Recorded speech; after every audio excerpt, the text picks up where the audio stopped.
Por otro lado, pues no podemos dejar de hablar obviamente de los accidentes, porque los accidentes son la principal causa de miedo que se tiene sobre este tipo de sistemas.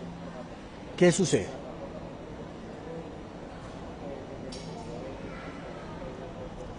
Tenemos tres accidentes que han tenido gran renombre. El primero, Chernóbil. En Chernóbil lo que sucede es que hay un error de operación, un fallo del sistema de control, y ese fallo genera un incendio dentro de los reactores. Este incendio daña completamente los confinamientos del material radioactivo, daña los sistemas de enfriamiento, daña los sistemas de que bajaban las palancas y empieza una reacción no controlada. No hubo una explosión, nunca explotó, pero el incendio liberó grandes cantidades de vapores radioactivos a partir de la evaporación del agua.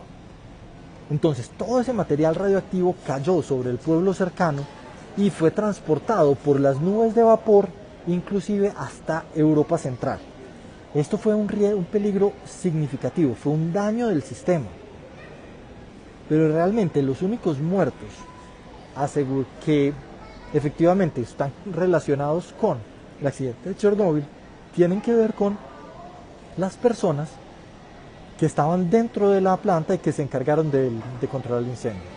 Obviamente, por enfermedad por radiación, mucha otra gente sufrió, y no es bueno, no estoy defendiendo lo que sucedió, pero quizás siempre lo asociamos a Chernóbil con una explosión nuclear que no sucedió. El otro caso, también en los 70, el Chernóbil un poquito posterior, es 3 Mile Island en Estados Unidos, la isla de las 3 millas. New Jersey, muy cerca de grandes centros poblados. Un caso de corrupción demostrado y publicado por la prensa en Estados Unidos mostró que había habido un caso de corrupción asociado a la revisión de las soldaduras de las tuberías de agua. ¿Qué hizo a esto? Que se perdiera el agua de refrigeración del sistema. Cuando se pierde el agua de refrigeración del sistema se empieza a disparar de manera significativa la temperatura, se bajan las barras, pero no son suficientes para controlar la temperatura y empieza a existir el peligro de la fusión del núcleo. Y si hay fusión del núcleo, pues yo no sé si ustedes han visto, por ejemplo, una reacción de termita, en cazadores de mitos, en cosas de estas, donde es tanto el calor que se genera en un material que rompe el piso y empieza a chorrear hacia abajo, inclusive a partir del concreto. Piensen en lo que sucede con una reacción nuclear. Si sucediese una reacción nuclear no controlada, una fusión, la cantidad de calor sería tal que es capaz de fundir el suelo sobre el que se está sosteniendo ese reactor y empezar a ir hacia abajo, y entonces le llamaban el China Syndrome, el síndrome de China, porque lo que se decía era que iba a empezar a fundir, iba a empezar a penetrar a partir de la corteza terrestre, e iba a ser capaz de aterrizar, de llegar al otro lado, a donde los gringos consideraban que era el otro lado del mundo, o sea China, que iba a salir al otro lado en China. Realmente no era así, porque ellos están en el hemisferio norte, China también llegaría al hemisferio sur, pero eso es otro tema. Entonces, realmente se tenía ese miedo. Lo que iba a pasar no era eso, era muchísimo peor. Lo que iba a pasar es que ese núcleo radioactivo hipercaliente iba a encontrar agua subterránea.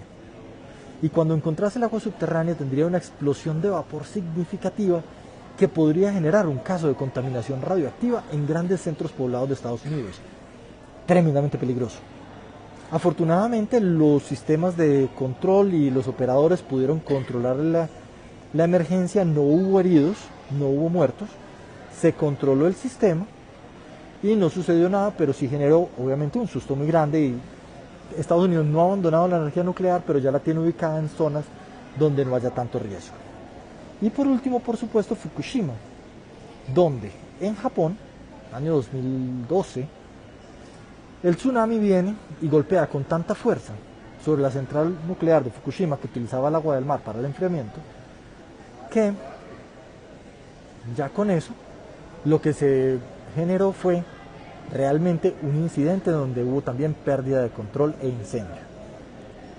Desafortunadamente este sí es un riesgo, sucedió una cosa significativamente peor, porque hubo contaminación de agua, hubo contaminación de agua marina, liberación de radiación en el mar, y además todavía no se ha podido controlar completamente y se tiene confinadas esas áreas. Entonces, Fukushima ha sido el peor, pero realmente tampoco hubo una explosión. Los sistemas, si se tiene suficiente control Y si se investiga lo suficiente y se avanza la tecnología, porque realmente los reactores nucleares que todavía continúan en operación, por el mismo miedo y por las mismas consideraciones, tienden a ser todavía de tecnología vieja, con tecnología nueva quizás podríamos tener reactores nucleares significativamente más modernos, significativamente más seguros, pero no lo hacemos principalmente por el miedo. Entonces habría que entender cuáles son las ventajas y las desventajas de estos modelos. Una tecnología que sí viene avanzando muy fuerte y que ojalá se dé, que el año pasado ya tenía sus primeros pinitos, es los sistemas de fusión. Entonces lo que se espera es generar una gran carga eléctrica, esa carga eléctrica que permita generar plasma, y ya tenemos los primeros plasmas. Con ese plasma, a esas temperaturas se puede iniciar el proceso de fusión en átomos de hidrógeno. Si se logra llevar eso a cabo, en este momento están apenas en prototipos a escala. Hay un par de startups solicitando dinero para poder realizar este tipo de proyectos. Tendríamos generadores, sistemas de generación eléctrica movidos a partir de energía nuclear por fusión, que serían significativamente más eficientes, con una capacidad de generación infinitamente más grande que cualquier central térmica o hidroeléctrica o solar o eólica, cuyo combustible sería directamente el hidrógeno, o sea, y el hidrógeno lo podemos obtener a partir del agua, y cuyo subproducto es el helio.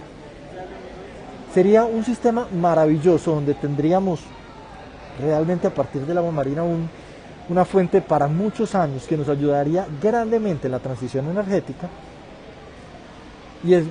pero todavía está en camino, apenas está en proceso de consolidación como una tecnología viable desde el punto de vista industrial.